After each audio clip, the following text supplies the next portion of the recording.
Et salut l'assemblée, c'est JJ, on se retrouve aujourd'hui pour une nouvelle vidéo MTGO, donc qui va jouer avec mon deck Merfolk. C'est toujours le même deck des dernières vidéos, donc avec 4 Deep Dive et 4 Benthic Biomancer, avec un petit Master of Waves en moins et des Merorigiri, pour faire un peu de place à Miss Caller qui est quand même très fort dans le metagame. Et les avoir en main deck, ça fait que j'ai une grosse curve à 1 qui me permet d'intensifier mes kills T4, mes possibilités de kill T4. Donc voilà, side classico-classique. Voilà, c'est une liste qui reflète à 90% ma liste papier, à l'exception prête que moi je teste des cryptic commandes à la place des Master of Waves. On est parti. En Friendly League moderne. C'est une main ok. C'est pas the main, j'ai une viale de trop, mais c'est ok. Allez, on est parti.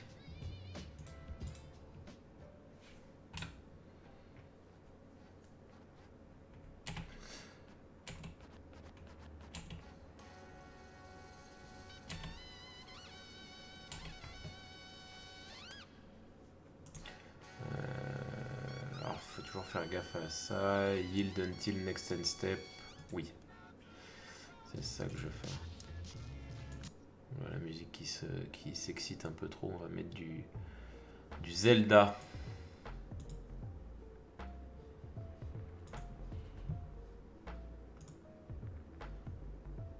Alors là, il me faudrait une deuxième île. Et à terme, un contre. Par contre, si le mec il est en full waiting à chaque fois, à chaque trigger, ça va être un peu fatigant. Parfait, une île. Hop. Alors, je sais pas contre quoi je joue. Watery Grave qui a été quand même gardé à 3, donc peut-être Grixis Death Shadow. Grixis Death Shadow, donc écoutez, je vais poser mon Lord. Qui va sûrement se faire gérer, mais à un moment il faut bien qu'il consomme, donc tant pis. Je suis obligé de garder. Alors pourquoi je joue mon Lord pour consommer un anti-bet plutôt qu'un Trickster? Parce que Trickster est très fort dans le match-up, donc je vais m'en servir. Opt. Ok. Alors Opt, je sais pas si c'est joué, parce que je sais que ça joue écurage de pensée, mais ça joue pas Opt, je crois pas. Alors voilà, je suis en Friendly League, hein, donc je peux tomber sur tout et n'importe quoi. Hédron Crabe. Ok, donc je joue contre UB Meul. D'accord, donc faut que je me dépêche. Il faut que je me dépêche. Master of Wave, ok, que des créatures. UB Meul, donc ouais, il faut que je me dépêche. Après, il a des îles main deck. Donc je vais pouvoir quand même attaquer à travers ces bloquants. Alors ça va aller vite, hein. Par contre je vais me faire très rapidement meuler, il faut que je me dépêche. Heureusement la fin de tour je vais vial mon petit Benthic. Yes.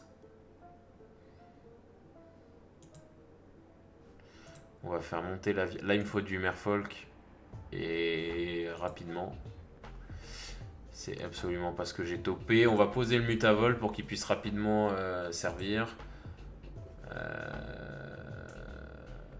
J'ai tout intérêt à poser cette viale au cas où je touche un T1 et que voilà. J'ai pas vraiment autre chose à faire avec ce Mutavol pour l'instant, donc on va faire ça. Puis on va attaquer avec Benthic. On va faire son adapt maintenant. On va essayer de choper quelque chose de plus intéressant qu'une île, c'est parfait. J'active tout de suite ma viale pour augmenter encore plus les dégâts qu'il vient de prendre. Hop, donc là il mange 4. Je suis assez ok là, s'il a pas d'anti-bet très rapidement, il va perdre la game. Parce que là, très clairement, j'ai tout sac à la Elwand Wall, donc là c'est son dernier tour. Puisqu'après j'ai mon Mutavolt aussi. Donc là c'est son dernier tour, plus ou moins, s'il ne gère pas mes créatures.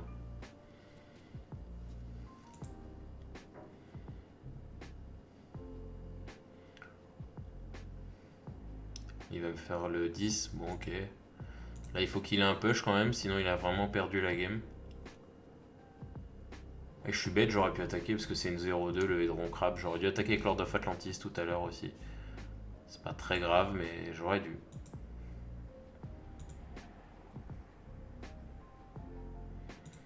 Ok.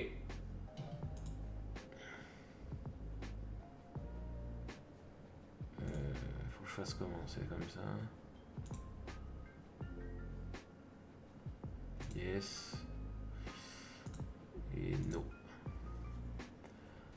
Bah écoutez, je suis pas sûr qu'il puisse gagner cette game, donc on va activer le Mutavolt. On va attaquer et en fonction de ce qu'il fait, voilà, GG. Ok, donc on joue contre UB Meul. C'est pas méta, mais c'est pas non plus aussi dégueu que ce que j'ai eu l'occasion d'avoir jusqu'ici. Qu'est-ce qui... Alors du coup, j'ai pas du tout un side prévu contre UB Meul, j'avoue. On va enlever des 6 et on va mettre les deux counters là que j'ai mis, Spell Pierce. J'avoue que je peux pas faire beaucoup mieux que ça. Alors attention, parce qu'après il joue quand même des grosses créatures liées à la meule, hein, le Nemesis et tout, il me semble. Donc je vais quand même pas prendre ça à la légère.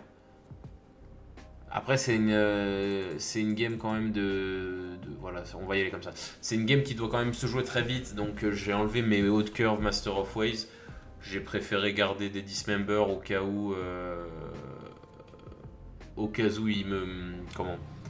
il me pose un gros ton. Je sais plus si le Nemesis de la raison il est sensible à Dismember ou pas, mais en tout cas il faut que j'ai quand même cette option. Et je peux me permettre de perdre des PV contre ce deck puisque du coup il m'en inflige pas du tout.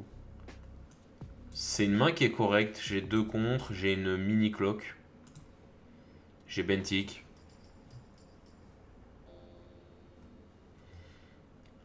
Ok, Watery Grave. Toujours un tap. Alors c'est peut-être pour faire un opt fin de tour comme il a fait le tour d'avant.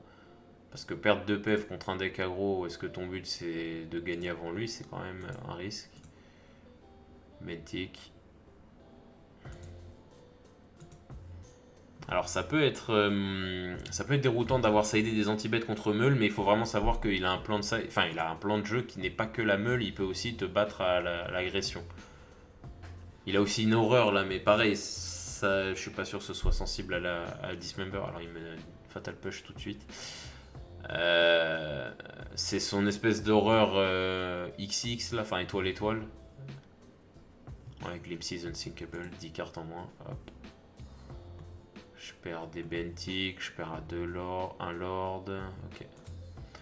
Bon, je perds des poissons de manière générale, c'est pas terrible.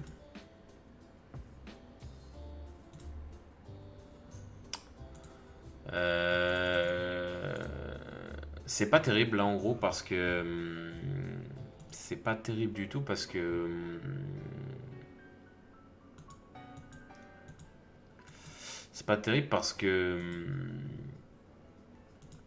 c'est pas terrible parce que j'ai plus de Merfolk en fait et que j'ai 3 contre et il m'en a mis mule pas mal là donc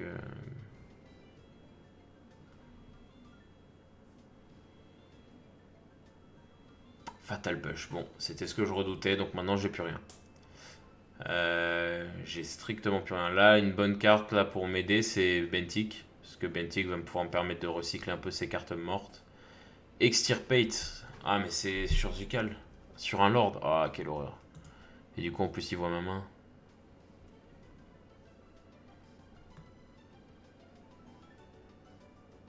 Ok, donc il m'a exilé tous mes Lords.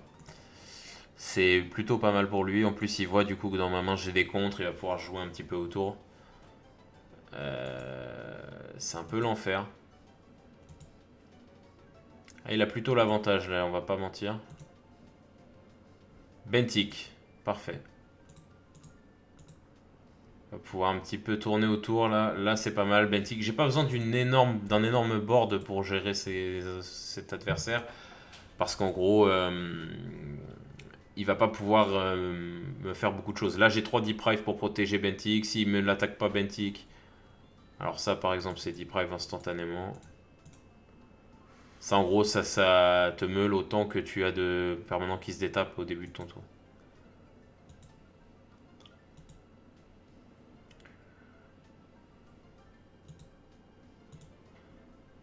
Ok, Lord, parfait.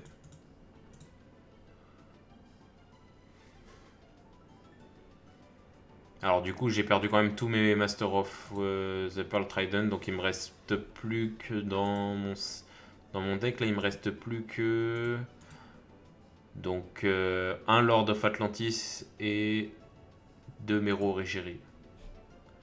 Donc en termes de pression, je suis assez limité. Après, ce Bentic va pouvoir quand même grossir là autour d'après ou plus tard, je vais pouvoir l'adapter. Ça devrait plutôt bien se passer. Et encore un glimpse, j'imagine. Ok. Trickster, logiciel fragile. Ok. Ok, pour l'instant, il est pas bien dans la game, hein. Il a deux cartes en main. Je suis encore très loin d'être full meule. Spreading 6, ça sert strictement à rien. Je vais juste attaquer.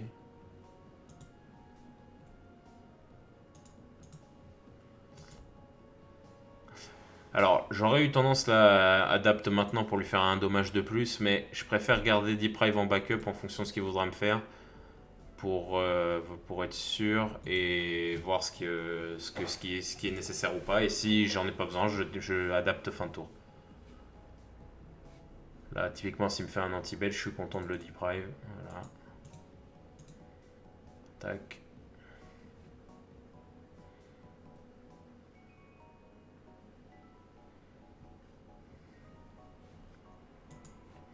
C'est exactement pour ce genre de truc là que je voulais garder Deprive. Parce que là, le peu de board que j'arrive à instaurer, il faut qu'il reste. Trickster, excellent. Et bah, on fait toujours pareil, on attaque à 4. Et là, ça m'augmente. C'est ça que j'adore, j'arrête pas de le dire, mais c'est ça que j'adore avec cette liste-là, c'est que voilà, si fin de tour, là j'ai plein d'options à son fin de tour. Si j'ai envie de voir plus de cartes, j'adapte. Si je veux poser une pression supplémentaire, je trickster. Et s'il a fait quelque chose, il veut faire quelque chose qui me gêne, je le deprive. Donc là, pour le coup, if Graveyard Drosserie, ah bah clairement pas.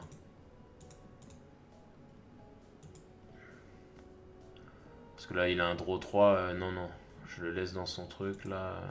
Là, clairement, il est au fond. Il est vraiment sur la draw. Je sais pas ce qu'il a en main. Il doit avoir deux trucs injouables avec les landes qu'il a. Quatrième land, c'était un peu ce que j'attendais pour être honnête. J'ai plus de. Comment. De deprive en backup. Donc je peux me permettre d'adapter maintenant pour augmenter les cartes un peu que je peux avoir. Spreading 6, c'est nul. Hop. La limite, ça m'a plus servi à creuser ma tombe au niveau de la meule qu'autre chose. Tac.